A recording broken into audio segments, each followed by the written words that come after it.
Welcome to my YouTube channel technical question hub. मैं हूं आलोक रंजन और मैं लेकर आया हूं डीआरडीओ का टायर 1 का प्रैक्टिस पेपर। दोस्तों ये प्रैक्टिस पेपर है, ये ज़रूरी नहीं कि जो है इस ऐसे क्वेश्चन जो है आ ही जाए डीआरडीओ के एग्ज़ाम में। और ये बस आपको एक तरह से प्रैक्टिस के पर्पज़ के लिए मैंने अपलोड किया है और आप इसको देख के सीख सकते हैं कि कैसे कैसे पैटर्न टाइप के क्वेश्चन आ सकते हैं। तो चलिए दोस्तों शुरू करते हैं। पहला क्वेश्चन है, इसमें कह रहा है कि in each of the two question 3 out of the 4 set of number follow the same pattern, you have to find the set of does not follow the pattern of other 3। कह रहा है कि इसमें से इन जो है पहला और दूसरा जो क्वेश्चन है इसमें से दोनों में क्या करना है आपको कि इसमें जो है 4 क्वेश्चन का पैटर्न है, जिसमें से 3 क्वेश्चनों का जो पैटर्न है, 3 जो है एक सेम पैटर्न के अकॉर्डिंग है, लेकिन चौथा जो है उस पैटर्न के अकॉर्डिंग फॉलो नहीं कर रहा है। तो उसे जो फॉलो नहीं कर रहा है उसे आपको ढूंढना है। तो पहला क्वेश्चन में क्या दे रखा है 3 और ब्रैकेट में दे रखा है 58 और फिर ब्रैकेट के बाद 7। तो ये कैसे पैटर्न को फॉलो कर रहा है देखिए। जैसे 3 का स्क्वायर करेंगे 3 3 9 हो जाएगा, 7 का करेंगे 7 7 49 हो जाएगा, 49 और 9 को देखेंगे तो 58 ऐसे आ रहा है। इसी तरह दूसरा 1 का स्क्वायर करेंगे 3 का स्क्वायर करेंगे तो 10 आ जाएगा, सही है। तीसरा करेंगे तो 2 का स्क्वायर और 4 का स्क्वायर करेंगे तो ये 20 आ जाएगा, ये भी सही। लेकिन पाँचवा कह रहा है कि जब 5 का स्क्वायर करेंगे इसी पैटर्न पे तो 5 5 25 हो जाएगा और 6 6 के 36 हो जाएगा, और 36 और 25 जो है हमारा एक तरह से 61 आएगा, और इसमें 51 लिखा है तो ये पैटर्न को फॉलो नहीं कर रहा है, इसलिए करेक्ट आंसर डी होगा। दूसरे की बात करते हैं। दूसरा में क्या है 8 और 5 के बीच में 39 है, तो ये कैसे आ रहा है। इसका पैटर्न ये है कि 8 जो है 8 का स्क्वायर कर देंगे तो 8 64 माइनस जो है 5 का स्क्वायर यानी 25 करेंगे तो 39 आ जाएगा। इसी तरह 7 का स्क्वायर माइनस 1 का स्क्वायर करेंगे तो 48 आ जाएगा। लेकिन जब 5 का स्क्वायर और 2 का स्क्वायर करेंगे तो 21 आएगा, लेकिन यहाँ पे 17 लिखा है, इसलिए ये पैटर्न इसको फॉलो नहीं कर रहा है, इसलिए करेक्ट ऑप्शन सी हो जाएगा। तीसरा क्वेश्चन कह रहे हैं कि इसको एक मीनिंगफुल सेंटेंस में आपको कन्वर्ट करना है। कह रहा है कि पॉवर्टी है, इसमें जो है एक ऐसे अल्टरनेटिव सीक्वेंस बनाना है जिसका मतलब कुछ निकल के आए, ऐसे है ना। जैसे पॉवर्टी हो गया, पॉपुलेशन हो गया, डेथ हो गया, अनएम्प्लॉयमेंट हो गया और डिजीज़ हो गई। तो इसका जो सही सीक्वेंस है सबसे पहले क्या आएगा, तो सबसे पहले जो है 2, ऑप्शन नंबर 2 यानी कि पॉपुलेशन। सबसे पहले पॉपुलेशन यानी कि जनसंख्या में वृद्धि होगी। उसके बाद 4 यानी कि जब जनसंख्या में वृद्धि होगी तो अनएम्प्लॉयमेंट होगा, यानी कि किसी को रोज़गार नहीं मिलेगा। तो रोज़गार नहीं मिलेगा तो पॉवर्टी यानी कि गरीबी होगी, गरीबी छा जाएगी सारी चारों तरफ। उसके बाद 5 है यानी कि जब गरीबी होगी तो अगर कोई भी बीमारी पड़ जाएगी तो गरीबी की वजह से इलाज न होने के कारण लास्ट 5वां जो है जो है लास्ट जो है तीसरा यानी कि डेथ, यानी कि उसकी मौत हो जाएगी। तो सबसे पहले जनसंख्या में वृद्धि हुई, उसके बाद जो है अनएम्प्लॉयमेंट क्रिएट हुआ, उसके बाद जो है पॉवर्टी या गरीबी हुई, उसके बाद जो है आपकी डिजीज़ कोई बीमारी लगी और वो लास्ट में जो है मर गया है। ये एक सीक्वेंस बना इसका करेक्ट। क्वेश्चन नंबर 6 की बात करते हैं। तो इसमें क्या कर रहे हैं, इसमें भी वही काम करना है। पनिशमेंट है, प्रिजन है, अरेस्ट है, क्राइम है, जजमेंट है। तो सबसे पहले क्या किया, सबसे पहले जो है क्राइम किया, यानी कि सबसे पहले क्राइम करेगा, उसके बाद वो अरेस्ट कर क्राइम किया, उसके बाद वो अरेस्ट हो गया। उसके बाद जो है 5वां, उसके बाद जो है जब अरेस्ट हुआ तो उसको जो है कोर्ट में पेश किया गया, यानी कि जब जजमेंट हुआ तो वो अपराधी घोषित हो गया है ना 5वां में। उसके बाद पहला, तब उसको सज़ा मिली और लास्ट में वो कहाँ चला गया, प्रिजन यानी कि जेल में चला गया। तो ये इसका करेक्ट सीक्वेंस बनेगा। 5वां क्या कह रहा है, 5वां दोस्तों ये सॉल्व नहीं हो पाया मुझसे। इसमें जो है दे रखा है 42 का संबंध 56 से, तो वैसे ही 110 का संबंध कैसे हो, किससे होगा, तो ये भी लगा नहीं है अब तक। तो अगर आपको पता चले तो पैटर्न के साथ कमेंट बॉक्स में लिख दीजिएगा। 5वां पेंडिंग है ना। क्वेश्चन नंबर 6 की बात करते हैं। इसमें क्या कर रहा है कि 3 out of the following 4 pair number have the same relationship, find the odd man out. इसमें भी कह रहा है कि जो है 4 में से 3 तो एक पैटर्न को फॉलो कर रहे हैं, जबकि उसमें से एक जो है पैटर्न को फॉलो नहीं कर रहा है, यानी कि 3 कर रहे हैं 1 नहीं कर रहा है। तो जो नहीं कर रहा है उसको ढूंढिए। तो ये जो है 4 और 63, 4 और 63 का क्या रिलेशनशिप है? तो आप जानते हो 4 चौको 16, चौको 64, 64 -1 करेंगे तो 63 हो जाएगा -1। इसी तरह एक का 3 बार गुणा करेंगे तो एक ही आएगा, और एक में एक करेंगे माइनस करेंगे तो 0 आ जाएगा। ये भी फॉलो कर रहा है। और तीसरा कह रहा है, तीसरा तो इसमें जो है 15 लाने के लिए हमें 2 का गुणा 4 बार करना पड़ेगा। 2 गुणे 2 गुणे 2 गुणे 2 यानी 2 दूना 4 दूना 8 दूना 16, 16 -1 यानी कि ये 4 बार ले जाना पड़ रहा है। तो ये इस पैटर्न में नहीं आ रहा है। जबकि डी को देखें तो 5 गुणे 5 गुणे 5 125 -1 यानी 124। बाकी तीनों तो जो है क्यूब -1 कर दो, और जो है संख्या क्या तो फॉलो है, लेकिन सी वाला नहीं है, वो जो है 4 बार मल्टीपल होगा तब होगा, है ना। क्वेश्चन नंबर 7वां कह रहा है कि 3 of the following 4 group letter contain letter of the alphabet placed in a particular form, find the one that does not belong to the group। यानी कि इसमें भी वही है कि इसमें से 3 जो है एक सीक्वेंस से बनते जा रहे हैं, लेकिन जो है उसमें से कोई एक और है जो चौथा जो है वो नहीं बन रहा है, तो उसे ही आपको फाइंड आउट करना है। तो देखिए LNJ है तो L के बाद M आता है, उसके बाद N, LMN यानी कि एक वो छोड़ा दूसरा आ गया लेटर, तो ये सही है। बी वाले में भी यही है, आर के बाद RST तो यस हट गया है, टी दूसरा आ गया, ये भी पैटर्न फॉलो कर रहा है। जबकि एनपी में क्या है, एन के बाद यन ओ के बाद पी आना चाहिए, ओ तो ये भी सही है। ये यानी कि एक तरह से यन ओ पी आना चाहिए, तो ये है। और लास्ट ये डी वाला क्या कह रहा है कि GH जो है FGH, ये भी एक तरह से फॉलो कर रहा है। तो तीसरा जो है ऑप्शन नंबर सी जो है एक तरह से अनफॉलो कर रहा है इनका। उसके अकॉर्डिंग ओ आना चाहिए, लेकिन इसमें पी लिखा है, तो ये जो है करेक्ट ऑप्शन सी है। 8वां की बात करते हैं। इसमें क्या कह रहा है कि इसमें भी वही कह रहा है कि 3 जो हैं बिलोंग कर रहे हैं और एक चौथा बिलोंग नहीं कर रहा है, तो चौथा को आपको ढूंढना है। तो इसमें ढूंढना क्या है, वैसे ही पता चल रहा है। जैसे 5 का क्यूब करेंगे तो 125 आ जाएगा, 6 का क्यूब करेंगे तो 216 आ जाएगा, 9 का क्यूब करेंगे तो 729 आ जाएगा, 525 किसी का क्यूब है ही नहीं क्यूब रूट, तो ये ऐसे ही ऑप्शन नंबर डी ऐसे ही मिल जा रहा है। अब आते हैं 9वां क्वेश्चन। तो इसमें कह रहा है कि टेम्पल को जैसे VHQURL लिखा गया है, वैसे ही चर्च को कैसे लिखा जाएगा। तो टेम्पल और VHQRL में देखे क्या है, टी के बाद बी जो है +1 है, ई के बाद एच बताया, टेम्पल में एच लिया है, तो +1 +2 +3 +4 +5 +6 यानी कि एक अक्षर छोड़ के उसके बाद दूसरे अक्षर छोड़ के तीसरा अक्षर, फिर तीसरा अक्षर छोड़ के चौथा अक्षर, ऐसे करके बनाया जा रहा है। तो वैसे चर्च को आप बनाएंगे तो EKYWIO बनेगा, है ना, 9वां का। 10वां कह रहा है कि there are 5 friend, Sunil, Kamal, Manish, Anil and Raman. Sunil is shorter than Kamal but taller than Raman. Manish is the tallest यानी कि जो है सबसे टालेस्ट है। Anil is little shorter than Kamal and little taller than Sunil. तो कह रहा who has 2 person taller and 2 person shorter than him. कह रहा है कि 5 मित्र हैं, सुनील, कमल, मनीष, अनिल और रमन, ठीक है। इसमें कह रहा है कि सुनील इज शॉर्टर देन कमल, सुनील जो है कमल से छोटा है, लेकिन टालर देन रमन से लंबा है, ठीक है। बट टालर देन रमन का मतलब टालर से लंबा है, ठीक है। दूसरा कह रहा है कि मनीष इज टालेस्ट, मनीष जो है सबसे लंबा है, सबसे टालेस्ट है, ठीक है। फिर कह रहा है Anil is little shorter than Kamal, यानी कि अनिल जो है एक तरह से कमल से क्या है, छोटा है, थोड़ा छोटा है, शॉर्टर है ना। And little taller than Sunil, लेकिन सुनील से क्या है, वो थोड़ा बड़ा है।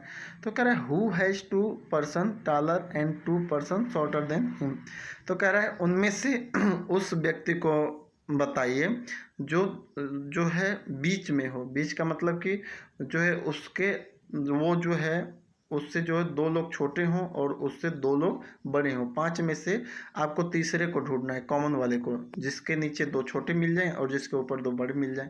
तो इस तरह आप सॉल्व करेंगे इसे, तो ये अनिल आएगा इसका करेक्ट आंसर। नेक्स्ट है कह रहे हैं कि इसमें डायरेक्शन वाला है, डायरेक्शन का क्वेश्चन। कह रहा है कि 4 ladies ABCD and 4 gentleman EFGH are sitting in a circle round in table facing each other under following arrangement. कह रहा है कि 4 लेडीज़ हैं और 4 पुरुष हैं और वो इस प्रकार बैठे हैं कि पहला कह रहा है कि no two ladies are two gentleman are sitting side by side, यानी कि 2 लेडीज़ और 2 पुरुष अगल बगल नहीं बैठे हैं। दूसरा कह रहा है see who is sitting between ji and E is facing D. कह रहा है कि सी जो बैठा है वो जी और ई के बीच में बैठा है और वो डी की तरफ मुंह करके है, उसका मुंह जो है डी की तरफ है। फिर एफ को कह रहा है कि F is between D and A and facing G. F जो है डी और ए के बीच में बैठा है और वो जो है जी की तरफ मुंह करके बैठा है, ठीक है। H is to the right of B, H जो है बी के राइट साइड में है। तो क्वेश्चन पूछ रहा है कि अब इसके अकॉर्डिंग आप, मैंने यहाँ पे बना दिया है जो इसके अकॉर्डिंग है। तो कह रहा है who is sitting to the left of A, A के लेफ्ट में कौन बैठा है, तो ए के लेफ्ट में एफ है, ये मैंने बना दिया है। A F D H B G C ऐसे हैं, फेसिंग किए हैं, ठीक है। तो 11वां का बी हो जाएगा, है ना, कि ए के लेफ्ट में तो ए यहाँ पे बीच में है, ई के बगल में ए है तो उसके लेफ्ट में एफ है। 12वां कह रहा है क्वेश्चन कि ई इज़ फेसिंग होम, यानी कि ई का जो फेसिंग है वो किसके तरफ है। तो ई की जो फेसिंग है यहाँ पे कह रहा है कि ई इज़ फेसिंग होम, तो ई की जो फेसिंग है वो बी की तरफ है। यहाँ पे एरो बना है इसके साइड में, तो ये बी की तरफ इसका मुंह है। उसके करने कह रहा है कि who are immediate neighbours of B, यानी कि बी का जो पड़ोसी कौन कौन है। तो बी का पड़ोसी यहाँ पे देखिए जी और यच हैं, तो यहाँ पे आपका हो जाएगा बी का पड़ोसी जी और यच, ठीक है। अब नेक्स्ट क्वेश्चन कह रहा है 14वां, इसमें कह रहा है कि if the following scrambled letter are rearrange to form a name of city which letter will appear in a middle. कह रहा है कि ये जंबल वर्ड है एक तरह से, AIDMURA, ये एक तरह से स्क्रम्बल्ड लेटर हैं, इधर उधर बिखरे हुए हैं। फिर कह रहा है इनको ऐसे आप रीअरेंज करो कि यह एक शहर का नाम आ जाए, ठीक है। और जब शहर का नाम आ जाए तो बीच का लेटर क्या होगा उसको आपको बताना है। तो ये एक तरह से मदुरई शहर है, मदुरई, ये बनेगा मदुरई। और मदुरई में बीच का लेटर क्या हो जाएगा, इसमें कितने मदुरई में टोटल लेटर कितने हैं, 7 लेटर हैं, तो 7 में जो है बीच का क्या आएगा, तो बीच में यू आ जाएगा, है ना। तो 14 का ऑप्शन सी। अब 15वां कह रहे हैं how many even number are there in the following series of number each of which immediate proceed by an old number but not immediate follow by the even number. इसमें आपको even number, even मतलब होता है सम संख्या, सम संख्या मतलब कि जो 2 से डिवाइड हो जाए। तो इसमें कह रहा है कि हाउ मेनी इवन नंबर, यानी कि कितने ऐसी सम संख्या हैं जिनके जो है इसमें कह रहा है कि जिनके आगे तो क्या है ओड नंबर है, ठीक है, but not immediate follow by the even number, लेकिन उसके पीछे जो है इवन नंबर नहीं है। यानी कि जो है ऐसी संख्या ढूंढना है। जैसे शुरू से देखते हैं तो 4 है, तो 4 के आगे कह रहा है कि which immediate proceed by the odd number, 4 के आगे क्या है 8 है, तो 8 नहीं होना चाहिए। यानी कि सम संख्या के आगे क्या होना चाहिए, विषम संख्या होना चाहिए और उसके पीछे सम संख्या होना चाहिए, है ना। ये डायरेक्ट इसमें बोल दिया है ना। But not immediate follow by the even number, यानी कि जो है उसके आगे भी इवन नंबर नहीं होनी चाहिए, उसके पीछे भी इवन नंबर नहीं होनी चाहिए। कहने का मतलब ये है कि कोई इसमें से ऐसी कितनी सम संख्याएं हैं जिनके आगे सम संख्या न हो, जिनके पीछे सम संख्या न हो, ऐसी कितनी सम संख्याएं हैं। तो सबसे पहले क्वेश्चन जो है चौथे नंबर पे जाते हैं, क्योंकि 4 जो है इवन नंबर है, तो 4 नंबर के आगे जो है ओड नंबर है, तो इसलिए इसको काउंट नहीं करेंगे। क्यों, क्योंकि इसमें क्वेश्चन में कह दिया है कि आगे और पीछे जो है ओड नंबर होनी चाहिए, इवन नंबर नहीं होना चाहिए। तो 4 के आगे 8 है, 8 जो है इवन है, इसलिए ये कट जाएगा। नेक्स्ट देखते हैं 6 जो है सम संख्या है, तो सम संख्या 6 के आगे जो है 5 है, 5 जो है ओड है, और उसके पीछे एक है यानी कि इवन है, तो ये करेक्ट हुआ। एक तो ये हो गई। उसके बाद 2 पे जाते हैं, तो 2 के आगे क्या है, 9 है, 2 के पीछे क्या है, 3 है, दोनों ओड नंबर है, ये भी हो गया। उसके बाद 8 को देखते हैं, 8 के आगे 7 है और 8 के पीछे 9 है, दोनों ओड नंबर है। यानी इस तरह से हमारी जो है ऐसी सम संख्याएं जिनके आगे पीछे जो है ओड नंबर हों, ऐसे 3 हैं, तो इसलिए करेक्ट ऑप्शन डी हो जाएगा 3। नेक्स्ट क्वेश्चन है, इसमें सीरीज को पूछ रहा है कि क्या होगा। तो देखिए दोस्तों, 46 46 जो है, सबसे पहले 46 हो गया। अब 46 में क्या किया है, 5 का स्क्वायर जोड़ दिया है। तो 46 में जब 5 का स्क्वायर जोड़ेंगे तो 5 बच्चे 25 और 46 मिलके 71 हो जाएगा, तो ये 71 आ गया ऐसे। उसके बाद दे रखा है 87। 87 कैसे आया, तो जो 71 वैल्यू आई उसमें जो है अब 5 से एक कम यानी कि 4, 4 का स्क्वायर कर दिया, तो 71 और 4 का स्क्वायर 16, 16 करेंगे तो 87 हो जाएगा। ऐसे ही तीसरे स्थान पे क्या हो जाएगा, तो 87, तो 87 रहेगा ही। अब जो है 5 के बाद 4 है, 4 का -1 यानी कि 3 का स्क्वायर करेगा, तो 87 + 3 का स्क्वायर करेंगे तो 96 आएगा, तो इसलिए इसका करेक्ट आंसर डी हो जाएगा। नेक्स्ट है, इसमें भी आपको जो है सीरीज में कह रहा है कि ऐसी ये एक पैटर्न बना रही हैं और इसमें एक जो है गलत है ना, रॉन्ग नंबर है इसमें। तो कौन सा रॉन्ग नंबर है इस सीरीज में, उसको ढूंढना है। तो सबसे पहले आया 6, ठीक है, तो 6 का गुणा 2 में करेंगे प्लस 4 करें, 4 जोड़ दीजिए, तो 6 दूना 12, 4 16, तो ये हो जाएगा 16, सही आया।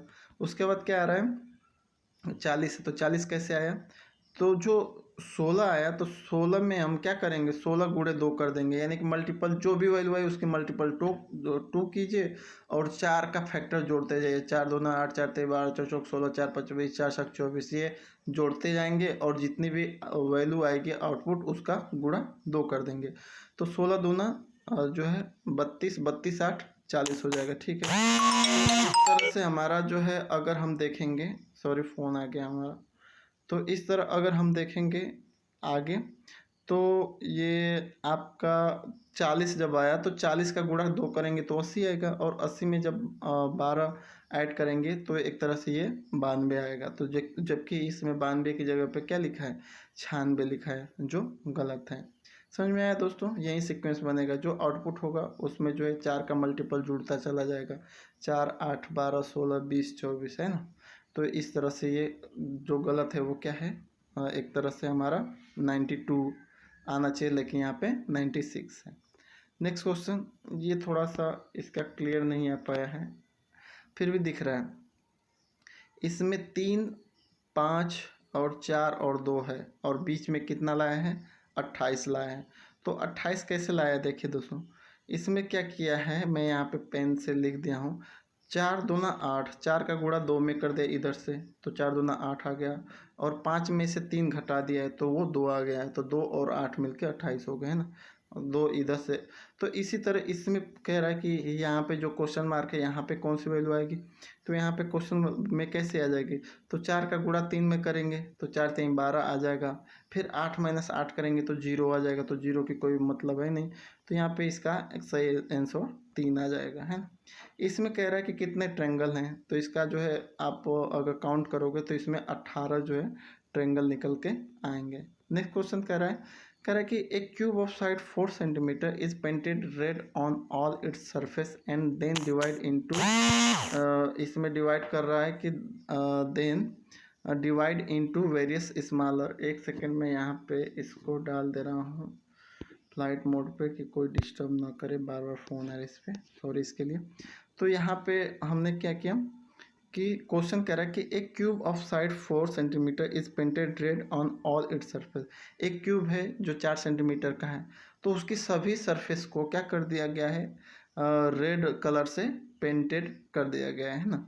Then divide into various smaller cube of side 1 centimetre is, फिर उसे एक एक सेंटीमीटर में डिफरेंट टाइप के, मतलब बहुत सारे जो हैं क्यूब में डिवाइड कर दिया गया है, मतलब डिवाइड कर दिया गया है ना, तोड़ तोड़ के जो भी करके, है ना।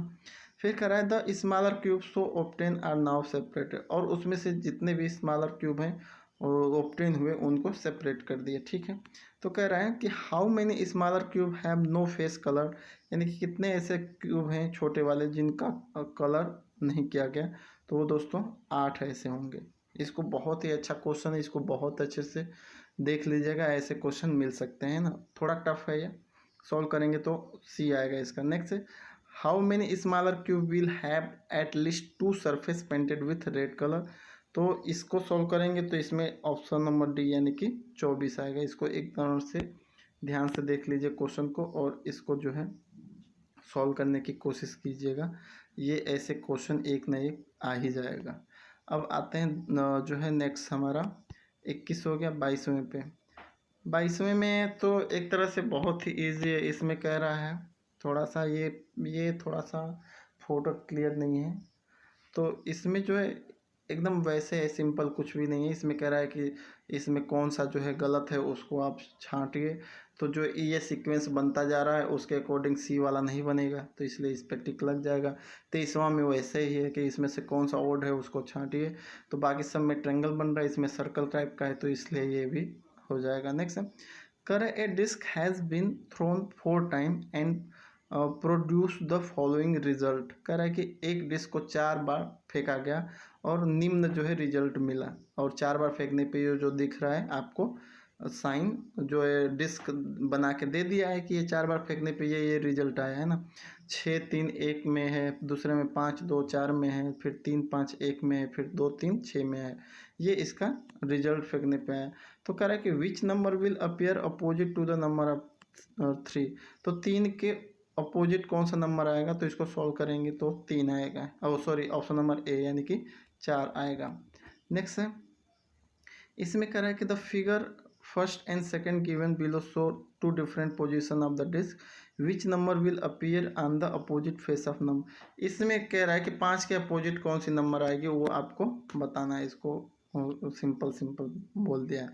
तो 5 के अपोजिट कौन सी नंबर आएगी, तो इसको सॉल्व करेंगे डिस्क को, तो ऑप्शन नंबर सी यानी कि 4 निकल के आएगा। अब जो है कंक्लूजन वाले क्वेश्चन है, कह रहा है कि इसमें आपको बताना है कि फॉलो कर रहा है जो है कंक्लूजन एक फॉलो कर रहा है या कंक्लूजन दोनों फॉलो कर रहा है, या कंक्लूजन एक या दो दोनों फॉलो कर रहे हैं, या दोनों में से कोई नहीं फॉलो कर रहा है। ये आपको बताना है कि क्या कंक्लूजन निकल के आ रहा है। तो स्टेटमेंट दे रखा है कि any young man who make dowry a condition for marriage discredit himself and dishonour women. तो कह रहा है कि वे व्यक्ति जो शादी के लिए जो है विवाह के लिए डोरी यानी कि दहेज मांगते हैं, वो एक तरह से नारी का अपमान करते हैं और वो अयोग्य मतलब वो अच्छे मनुष्य नहीं होते, अच्छे व्यक्ति नहीं होते। तो कंक्लूजन में निकल के आया, स्टेटमेंट में बस यही कहा गया कि जो लोग शादी के लिए दहेज मांगते हैं वो अच्छे नहीं हैं और जो है वो नारी का अपमान करते हैं। ठीक है, ये तो स्टेटमेंट है। अब कंक्लूजन क्या निकाला, कंक्लूजन में पहला निकाला कि those who take dowry in a marriage should be condemned by society. यानी कि जो डोरी लेते हैं उनको सोसाइटी में रहने योग्य नहीं है, उनको निकाल दो, एक तरह से निकाल देना चाहिए, या वो एक तरह से सोसाइटी में रहने योग्य नहीं है। ये कंक्लूजन है। और दूसरा कह रहा है those who do not take dowry in a marriage respect womanhood.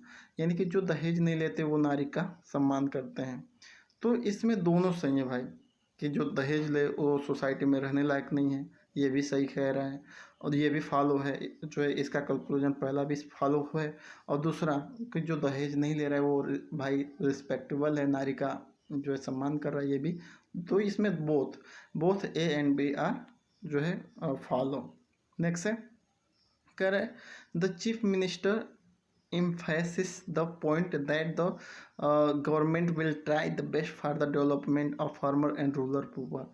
कह रहा है कि जो चीफ मिनिस्टर है जो वो फोर्सली कहा कि हम जो है क्या करेंगे, हम जो है रूरल यानी कि जो पिछड़ी एरिया है, गरीब लोग हैं, उनमें डेवलपमेंट करने की सबसे ज़्यादा कोशिश हमारी यही रहेगी कि जो रूरल वाले हैं या किसान हैं उनका डेवलपमेंट अच्छा होगा। ये किसने कहा, सीएम ने कहा।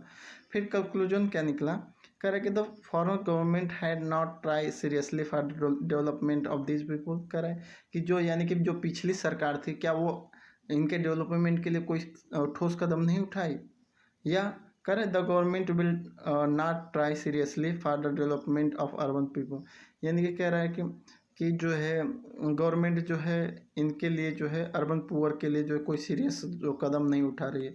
तो इसमें दोस्तों दूर दूर तक कोई इसका रिलेशन है ही नहीं। तो एक तरह से ये जो है दोनों अनफॉलो कर रहे हैं, दोनों में से कोई नहीं फॉलो कर रहा है। नेक्स्ट क्वेश्चन कह रहा है कि milk is related to cream in same way the word is pair. कह रहा है कि जैसे दूध से क्रीम निकलता है वैसे इनमें से क्या है, कौन सा पेयर सही है। तो इसका सही है कि फ्रूट से ग्लूकोज, यानी कि फल से जैसे दूध से क्रीम निकलता है वैसे फ्रूट से ग्लूकोज निकलता है। ये करेक्ट इसका आंसर हो जाएगा। नेक्स्ट है, इसमें भी स्टेटमेंट वाले हैं कि कौन सा फॉलो कर रहा है कौन सा नहीं कर रहा है, ए एंड बी कर रहा है या जो दोनों में से कोई नहीं कर रहा है। स्टेटमेंट क्या दे रहा है, कह रहा है कि should the maintenance of all road in a big cities be interest to the private company. कह रहा है कि जो बड़ी शहरों के जो रोड हैं उनका मेंटेनेंस का काम हमें प्राइवेट कंपनी को दे देना चाहिए। ये स्टेटमेंट है कि यानी कि भाई जो शहर का जो रोड है उसकी मरम्मत के लिए हम क्या करें, जो भी उसका ठेका है वो किसको दे दें, प्राइवेट कंपनी को। तो क्या निकल के आया, तो कह रहा है कि yes this is only way ensure good condition of the road through out the year. कह रहा है कि हाँ ये बहुत अच्छा है और इसकी वजह से पूरे साल हमारा जो रोड है वो बहुत अच्छा रहेगा, उसकी कंडीशन अच्छी होगी। दूसरा कह रहा है कि no private company are not capable of maintaining all road. कह रहा है कि प्राइवेट कंपनी जो है not capable of maintaining all road, उसके लिए कैपेबल नहीं है। तो भाई प्राइवेट कंपनी को आप दे रहे हो एक तरह से मेंटेनेंस का काम रोड के लिए, तो ऐसा तो है नहीं कि जो है वही बस जो है रोड को साफ़ सुथरा रखे या उसकी कंडीशन साफ़ सुथरा रखे। वो तो गवर्नमेंट भी रखती है, जैसे बड़ी सिटीज़ है, मेट्रो सिटी है, वहाँ पे तो गवर्नमेंट ने ही तो सारे रोड की अच्छी फैसिलिटी बना रखी है। तो ये कुछ सही नहीं जम रहा है ना, नहीं फॉलो कर रहा है। दूसरा कह रहा है no private company are not capable of maintaining all the road. कह रहा है कि प्राइवेट कंपनी जो है कैपेबल नहीं है मेंटेनिंग ऑल द रोड। ये गलत है, क्योंकि प्राइवेट कंपनी कैपेबल तो होंगी ही, जब ठेका लेंगी तो वो कैपेबल होंगी ही। तो एक तरह से एक तो फॉलो कर, एक तो नहीं कर रहा है और दूसरा फॉलो कर रहा है, ऐसा इसको कह सकते हैं ना 30 का। इसी तरह जो है 31 में क्या कह रहा है, इसमें भी कह रहा है कि should job be delinked with academic degree and diploma. कह रहा है कि जो जो जॉब होती है तो जॉब को डिग्री और डिप्लोमा डिग्री वालों को अलग देनी चाहिए और डिप्लोमा वालों को अलग देना चाहिए, कॉमन नहीं देना चाहिए। कहने का मतलब ये है कि जो आप जॉब प्रोवाइड कराओ तो डिग्री के लिए अलग कराओ, डिप्लोमा वालों के लिए अलग कराओ, ठीक है। तो इसमें क्या कह रहा है कि no a very large number of person with merge academic qualification will apply. कह रहा है कि अगर ऐसा आप करेंगे तो बहुत सारे जो हैं लोग जो हैं एक साथ जो है एक सीट के लिए अप्लाई करेंगे। फिर दूसरा कह रहा है no importance of higher education will be diminished. यानी कि जो है हायर जो जैसे डिग्री है और डिप्लोमा है तो सेम कोई जॉब निकली तो उसे डिग्री वाला भी भरे, डिप्लोमा वाला भरा। तो एक तो ये होगा कि पहला स्टेट में ये भी सही है कि बहुत सारी जो है एक जॉब के लिए बहुत सारे लोग जो है लार्ज नंबर पे जो है अप्लाई करेंगे। दूसरा करें कि इसमें डिग्री का इम्पोर्टेंस नहीं रहेगा, बिल्कुल सही है। क्यों, क्योंकि जो डिप्लोमा 3 साल में करके उसी जॉब के लिए अप्लाई कर रहा है और वो जो है डिग्री वाला 4 साल का वो जो कोर्स करके तब कर रहा है तो उसकी इम्पोर्टेंस ख़त्म हो जाएगी। तो इसमें दोनों फॉलो कर रहे हैं, 31 का जो है वो था करेक्ट, है ना। नेक्स्ट क्वेश्चन है, इसमें भी यही है। कह रहा है कि India has a tropical monsoon type climate. यानी कि इंडिया जो है ट्रॉपिकल मानसून टाइप का जो है क्लाइमेट है इंडिया में। उसका रीजन बता रहा है कि India is locate exactly between the tropical latitude. ये करेक्ट है। और इसमें कह रहा था कि क्या जो असरेशन है उसका क्या रीजन है, सही या नहीं है। तो असरेशन दे रखा है कि भारत की जो जलवायु है वो एक तरह से ट्रॉपिकल कंडीशन वाली है, और उसका रीजन बता रहा है कि India is located exactly between the tropical latitude. तो सही है, इसका जो है कथन भी सही है और उसका कारण भी सही है। नेक्स्ट इसी तरह कथन क्या है, कह रहा है कि earthworm are not good for agriculture, यानी कि जो है केचुए जो है एग्रीकल्चर के लिए जो है एक तरह से गुड अच्छे नहीं है। उसका रीजन क्या है कि earthworm break down the soil into fine particle and make it soft. उसका रीजन बता रहा है कि अर्थवर्म जो है वो सॉइल को जो है फाइन पार्टिकल में तोड़ते हैं और उसको सॉफ्ट बनाते हैं। तो भाई पहला तो बिल्कुल गलत है, कह रहा है कि पहला कथन गलत है। क्यों? क्योंकि earthworm are not good for agriculture, भाई ये तो किसानों के मित्र कहे जाते हैं, तो पहला तो गलत है। जबकि दूसरा जो है उसका ये सही रीजन भी नहीं है। तो इसमें से बोथ आर नॉट, जो है एक तो दोनों कथन जो है सही नहीं है, असत्य है, एक तरह से कह सकते हैं ना। नेक्स्ट क्वेश्चन है 34। इसमें कह रहा है कि विच of the following liquid form at a room temperature, यानी कि इसमें से कौन सा ऐसा है जो रूम टेम्परेचर पे लिक्विड के फॉर्म में पाया जाता है। तो लिथियम, सोडियम, फ्रेंसियम और सीरियम। इसको ध्यान से देखिएगा दोस्तों, सीरियम है ना। अगर यहीं सीसियम होता तो ये भी जो है लिक्विड होता रूम टेम्परेचर पे। तो इसमें फ्रेंसियम है दोस्तों। फ्रेंसियम एक ऐसा जो है सब्सटेंस कह सकते हैं कि 25 और 40 डिग्री के बीच में ये क्या होता है, रूम टेम्परेचर पे लिक्विड फॉर्म में होता है। 35 की बात करते हैं तो इसमें कह रहा है iodise salt is useful because, यानी कि जो आयोडीन युक्त नमक होते हैं वो क्या होते हैं, यूजफुल होते हैं। क्यों?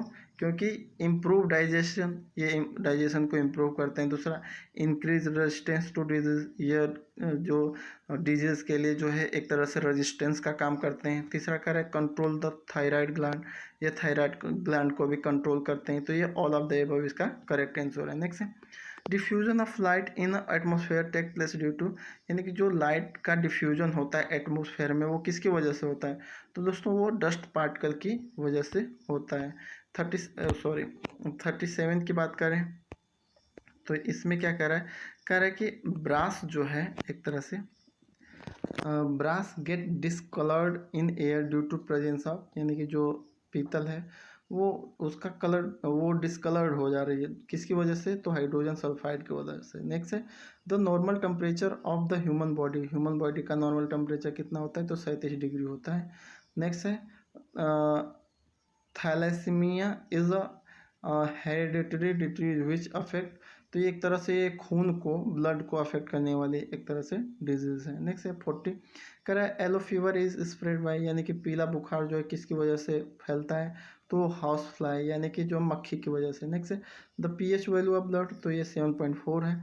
द एक तरह से the reason of dental caries, यानी कि जो दांतों का क्षरण होता है, दांतों में जो एक तरह से गड्ढा बन जाता है तो केवटी हो जाता है, तो वो कह रहा है कि किसकी वजह से होता है, तो ये कंटामिनेटेड वाटर पीने की वजह से होता है। क्योंकि वाटर में जो है एक तरह से फ्लोराइड पाया जाता है, तो फ्लोराइड जो है दांतों को एक तरह से क्या कर देता है, केविटेट कर देता है। नेक्स्ट है which of the following element was first produce artificially, यानी कि इसमें से कौन सा ऐसा एलिमेंट है जो सबसे पहले आर्टिफिशियली प्रोड्यूस किया गया, तो इसमें जो है टेक्नेटियम है जो 1937 में आर्टिफिशियली प्रोड्यूस किया गया। नेक्स्ट क्वेश्चन है एंजाइम आर, एंजाइम क्या है दोस्तों, तो एंजाइम एक तरह से प्रोटीन है। नेक्स्ट है which one of the first successful clone animal, यानी कि सबसे पहले जो क्लोन हम किए किस एनिमल में किए, तो वो जो है भेड़ में किए और उस भेड़ का नाम था डॉली।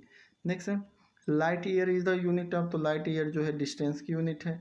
नेक्स्ट है which one of the following is the richest source of protein, protein का सबसे ज़्यादा सोर्स क्या है, तो इन ऑप्शन में ग्राउंड नट है, बाकी तो उसके अलावा बहुत चीज़ें हैं। नेक्स्ट है which metal is present in insulin, insulin में कौन सा मेटल प्रेजेंट होता है, तो इंसुलिन में दोस्तों जिंक मेटल प्रेजेंट होता है। नेक्स्ट है which one of the following is a optical active, यानी कि जो ऑप्टिकली एक्टिव होता है वो इनमें से क्या है, तो ये चारों ऑप्शन करेक्ट है। Next natural rubber is polymer of, तो जो है आइसोप्रीन का जो है एक तरह से नेचुरल रबर जो है आइसोप्रीन का एक तरह से पॉलीमर है। नेक्स्ट है which of the following is a career of parasite Plasmodium, तो ये एक तरह से बीमारी है जिसका जो है कैरियर जो है मच्छर होते हैं।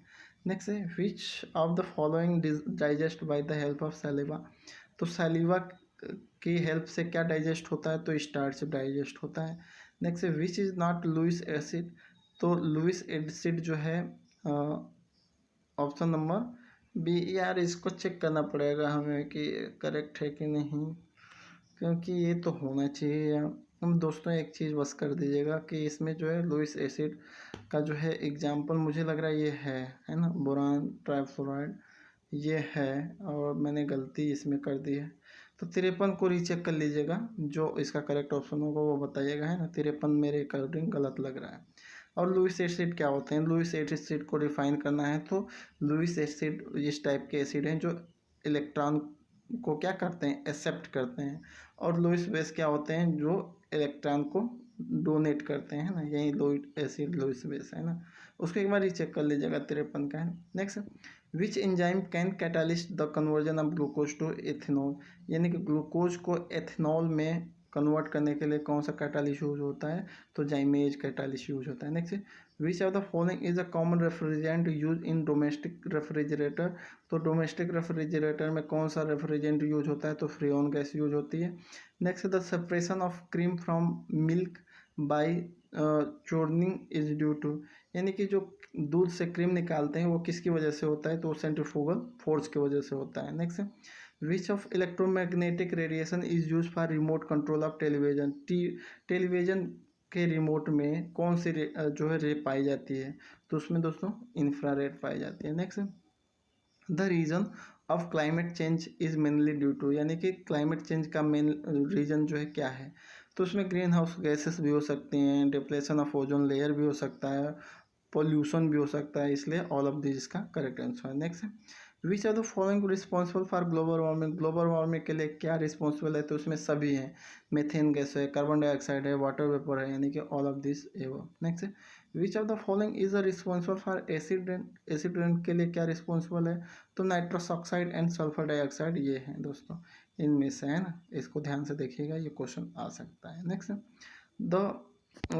The viscous nature of human blood is due to. यानी कि जो ब्लड है वो चिपचिपा होता है, गाढ़ापन होता है, उसका वजह क्या है, तो उसमें क्या है दोस्तों, उसमें जो है प्रोटीन पाया जाता है, प्लेटलेट्स पाए जाते हैं, आरबीसी और डब्ल्यूबीसी पाया जाता है। इसकी वजह से उसकी कंसंट्रेशन बढ़ जाती है और वो क्या हो जाता है, विस्कस हो जाता है ना। 62 की बात करते हैं तो कह रहा है कि which gas is use in purification of drinking water. Drinking water के प्योरिफिकेशन में कौन सी गैस यूज होती है, तो उसमें दोस्तों क्लोरीन गैस यूज होती है एक तरह से, जिसे आप क्लोरीनेशन कहते हैं। नेक्स्ट है which one of the following artificial ecosystem. Artificial ecosystem इसमें से क्या है, तो क्रॉप फील्ड जो है एक तरह से आर्टिफिशियल इकोसिस्टम है। नेक्स्ट है हमारा which one of the following is responsible for differential between gram positive and gram negative bacteria। तो इसमें सेल वॉल, सेल की जो दीवार है उससे ही पता चलता है। Next, which disease is cause by the fungi. Fungi से कौन सी बीमारी होती है, तो फंगी से जो है तो न पोलियो होती है, न ही डर्मेटाइटिस होती है, न कोलेरा होता है, बल्कि ये क्या है, इनमें से कोई ऑप्शन इसका है ही नहीं। नेक्स्ट है which one of the following responsible for the red colour of tomato. टमाटर का लाल कलर जो है किसकी वजह से होता है, तो लाइसोपिन नामक एक जो है हार्मोन्स होता है जिसकी वजह से होता है। नेक्स्ट है 67 कह रहा है कि 47वां जो है जनपीठ अवार्ड जो जिसको जीती थी प्रतिभा राय, तो उन्होंने जो है किस लैंग्वेज में लिखी थी, तो वो दोस्तों उड़िया लैंग्वेज में लिखी थी। नेक्स्ट है the world environment day. World environment day कब मनाया जाता है, तो 5 जून को मनाया जाता है। Next, Nicolas Maduro has been elected as a president. तो निकोलस मडूरो जो हैं वेंजुएला सॉरी एक वेनेजुएला के प्रेसिडेंट हैं एक तरह से। Next, the international women's day कब मनाया जाता है, तो 8 मार्च को मनाया जाता है, 8 मार्च को, है ना। नेक्स्ट है मिस्टर हेलिमन याकूब क्या हैं, और किस कंट्री के स्पीकर हैं, एक तरह से हेलमन याकूब जो है एक तरह से स्पीकर हैं, जो किस कंट्री से बिलोंग करती हैं, तो ये सिंगापुर से बिलोंग करती हैं। नेक्स्ट है, which film has the got best film award in film fair award 2012। तो 2012 में जो फिल्म फेयर अवार्ड जो है मिला था, उस वो सबसे बेस्ट फिल्म के लिए मिला था, वो थी जिंदगी ना मिलेगी दोबारा, इसके लिए, है ना, ऋतिक रोशन और जो है कटरीना कैफ की, है ना। तो इसमें लेकिन वो ऑप्शन नहीं है, तो इसलिए इसमें ये मेरा जो एक तरह से पेंडिंग है, क्योंकि 2012 में मैंने सर्च किया तो ज़िंदगी ना मिलेगी दोबारा है, लेकिन इसमें ऐसा कोई ऑप्शन ही नहीं है। नेक्स्ट है, पार्क गिन high is the first women president of. तो ये दोस्तों साउथ कोरिया की एक तरह से वुमेन प्रेसिडेंट हैं, 2012 में हुई थी। Next, who has played the lead role in film Paan Singh Tomar. पान सिंह तोमर आई होप सभी लोगों ने देखा होगा। तो पान सिंह तोमर में जो है मेन जो किरदार निभाया था, किसने निभाया था, तो इरफान खान ने किया था, और उसके लिए बहुत सारे अवार्ड भी मिले थे उनको, है ना। नेक्स्ट है, which film background is related with Jharkhand. यानी कि किस फिल्म की जो है पूरे के पूरे बैकग्राउंड जो है झारखंड से बिलोंग करती है। तो इसमें दोस्तों बैंड बाजा बाराती में नहीं है, लंच बॉक्स भी नहीं है, गैंग ऑफ वासेपुर जो है पूरा का पूरा झारखंड में ही बनाई गई है, उसी से बिलोंग करती है। Next, the Birla institute of technology is situated in which city of Jharkhand. तो ये झारखंड के रांची में बिरला इंस्टीट्यूट ऑफ टेक्नोलॉजी है। नेक्स्ट है, China does not share its border with. जो चाइना है वो अपना बॉर्डर किससे शेयर नहीं करता, तो है बुल्गारिया से। नेक्स्ट है, कैंगो। कैंगो क्या है दोस्तों, तो कैंगो जो है अफ्रीका में एक प्लेस है, उसके बारे में है ना। नेक्स्ट है, the Mamnoon Hussain is the president of. तो मैनून हुसैन जो है पाकिस्तान के प्रेसिडेंट थे उस समय 2012-13 के आसपास। Next, the Asian athletic championship was recently held in which of India. तो ये जो है 2013 में 2013 का क्वेश्चन पेपर है प्रीवियस ईयर का एक तरह से। तो 2013 में जो है एशियन एथलेट चैम्पियन जो है पुणे में हुआ था। Next, which India has won the Commonwealth chess champion held in South Africa. तो विश्वनाथन आनंद थे। Next, Marion Bartoli winner of the women single title of Wimbledon 2013 belong to. तो ये दो है फ्रांस से बिलोंग करती हैं। तो ये सब क्या है, करंट अफेयर्स हैं। इसको आपको को बताने का मतलब ये है कि ऐसे क्वेश्चन किसी कंट्री का प्रेसिडेंट हुआ, और जो है कोई स्पोर्ट्स हुआ, ये सब बताने का मतलब कि ऐसे आप जो है अभी से तैयारी कीजिए करंट अफेयर्स में, क्योंकि करंट अफेयर्स भी आने वाला है, तो ऐसे ही पूछे जा सकते हैं ना, इसलिए मैंने इसको रखा है। नेक्स्ट है, who is not a member of BRICS. तो ब्रिक्स जो है ब्रिक्स सम्मेलन जो होता है उसमें कौन मेंबर नहीं है। तो ब्रिक्स सम्मेलन में जो है रसिया है, इंडिया है, चाइना है, ब्राज़ील है, साउथ अफ्रीका है, लेकिन भूटान नहीं है ना।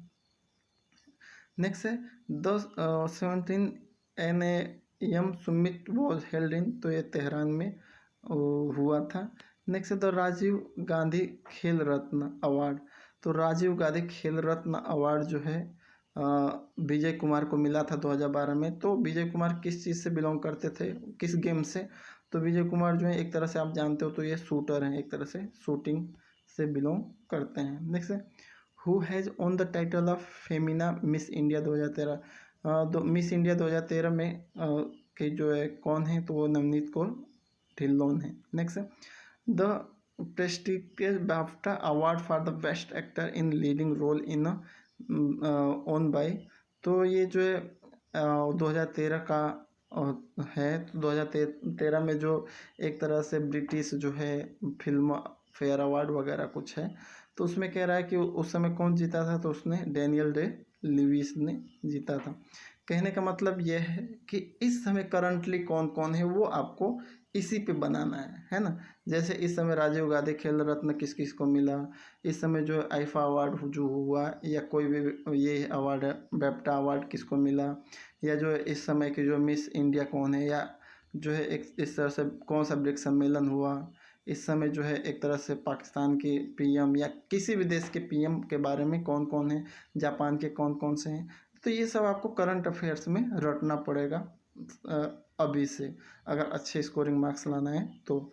नेक्स्ट है, कह रहा है कि हु हैज़ गॉट द, ये तो हो गया हमारा, हाँ ये कह रहा है कि who has got the prestigious Mahatma Gandhi international award for peace and reconciliation. तो ये जो है 2013 में जो है, लास्ट वाला जो है 2013 में जो पीस के लिए जो अवार्ड मिला था वो चंडी प्रसाद भट्ट हैं, लेकिन इनमें उनका ऑप्शन है नहीं, तो इसलिए इसको हमने पेंडिंग रखा है, सॉरी। नेक्स्ट है हमारा, Santosh trophy is related with which game. तो संतोष ट्रॉफी जो है फुटबॉल से रिलेटेड है। नेक्स्ट है, which country has won the Sultan एल्जा शाह हॉकी टूर्नामेंट 2013। तो अगर इसमें से कोई पूछ दे कि सुल्तान अजलाह शाह कप ये किस चीज़ के लिए दिया जाता है, तो ये दोस्तों हॉकी के लिए दिया जाता है, और 2013 में जो है ऑस्ट्रेलिया इसको जीता था। यूएनएससी का फुल फॉर्म क्या है, तो इसका फुल फॉर्म है United Nation Security Council. Next question है हमारा, कह रहा है कि the American president Barack Obama belong to which party. तो बराक ओबामा ने किस पार्टी से बिलोंग करते हैं, तो वो दोस्तों डेमोक्रेसी पार्टी से बिलोंग करते थे। Next, in which country port Garhwal is located, यानी कि पोर्ट गढ़वाल कहाँ पे लोकेटेड है, तो ये पाकिस्तान में एक तरह से है, क्या उसे कहते हैं, नौसेना जहाँ पर रुकती है अपनी, जो एक तरह से क्या मेरिन वगैरह का है। नेक्स्ट है, who has got the best director award six national film award, यानी कि 60वां जो नेशनल फिल्म अवार्ड है, तो उसमें बेस्ट डायरेक्टर का अवार्ड किसे मिला था, तो उसमें जो है तिग्मांशु धूलिया को मिला था। तो ऐसे ऐसे इस समय पूछ देगा कि नेशनल अवार्ड जो है इस समय जो है किसको, बेस्ट एक्टर बेस्ट डायरेक्टर क्या क्या है, वो सब आपको अभी से अगर करंट अफेयर्स में अच्छा स्कोर करना है तो पढ़ना पड़ेगा। नेक्स्ट है, जुबिन मेहता जो है 2013 में जुबिन मेहता कंसर्ट, ये एक तरह से प्रतियोगिता होती है म्यूजिक वाली, तो ये कह रहा है 2013 में कहाँ पर की गई, तो ये कश्मीर में की गई थी। Next, Nanda Devi is situated in, तो नंदा देवी पार्क जो है कहाँ पे है, तो ये उत्तराखंड में है। हु इज़ द रॉबर्ट जी मुगेबी, तो रॉबर्ट जी मुगेबी क्या है, तो ये दोस्तों जमैका जिम्बाब्वे के जो है प्रेसिडेंट है ना। नेक्स्ट है, who is new governor of RBI, तो उस समय जो आरबीआई का गवर्नर था रघुराम राजन है, इस समय आरबीआई के गवर्नर कौन है, तो ये जो है एक तरह से शक्तिकांत जो है जो इस समय के गवर्नर हैं आरबीआई के। Next, who has the present to foreign secretary of India, यानी कि जो है present foreign secretary of India कौन है, तो दोस्तों ये जो है 2013 से 2015 के बीच में का क्वेश्चन है, तो ये उस समय जो है इंडिया के जो है फॉरेन सेक्रेटरी जो है सुजाता सिंह थी। नेक्स्ट है, इसमें कि who was the chief guest of 64 Republic day celebration, यानी कि 64वां रिपब्लिक डे पे जो है चीफ गेस्ट जो थे वो कौन थे, तो दोस्तों किंग ऑफ भूटान, वो भूटान के राजा थे। तो मैं यही आपको समझाना चाह रहा हूँ कि जो करंट अफेयर्स है वो देखिए, इस करंट अफेयर्स में आपको क्या क्या देखने को मिला, कहीं प्रेसिडेंट का नाम पूछ रहा है, कहीं जो है स्पोर्ट्स का नाम पूछ रहा है, कहीं जो है फिल्म फेयर अवार्ड के बारे में पूछ रहा है, इसकी कोई लिमिट है ही नहीं। ये जो एक तरह से नॉन स्कोरिंग सब्जेक्ट है, यानी कि ये कितना भी पढ़ो इसकी कोई फिक्स नहीं है कोई एरिया। तो अगर आप जुड़ रहे हो तो ये चीज़ें आप अपने नोट्स में ज़रूर तैयार कर लेना, जो जिस टॉपिक को मैंने इसमें टच किया, जैसे क्वेश्चन आया इसमें, तो उस टॉपिक को, जैसे फिल्म फेयर अवार्ड हुआ, स्पोर्ट्स से हुआ, कहीं का प्रेसिडेंट हुआ, कौन सा जो है कौन जो है इंडिया में रिपब्लिक डे पे आ रहा है, या कोई भी ऐसी चीज़ जो जिनसे वो ज़रूर एक बार देख लीजिएगा, आरबीआई का गवर्नर कौन है इस समय, या कोई सीएम वगैरह, ये ब्रॉड एक तरह से कह सकते हैं कि ब्रॉड बहुत एरिया है इसकी, लेकिन अगर आप कर रहे हो तो ये चीज़ें ज़रूर कर लीजिएगा, ऐसे क्वेश्चन आ सकते हैं। बाकी जो है इसमें आप करेक्शन कर लीजिएगा अगर कहीं गलती होगी तो, और कमेंट बॉक्स में लिख दीजिएगा। थैंक्स फॉर वॉचिंग दोस्तों, जय हिंद।